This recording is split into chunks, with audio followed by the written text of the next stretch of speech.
মসজিদে আরিশে সালাত আদায়ের ফজিলত কি?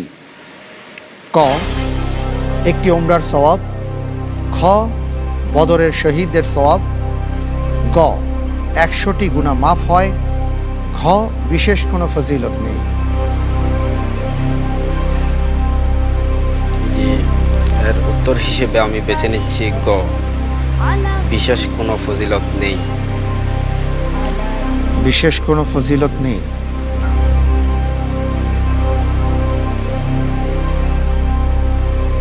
আমি কি লক করে দেব, না আপনি আরেকটু চিন্তা ভাবনা করবেন?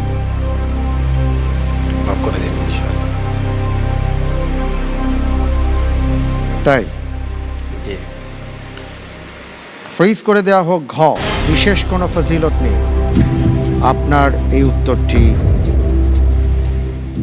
সঠিক উত্তর। সুবহানাল্লাহ।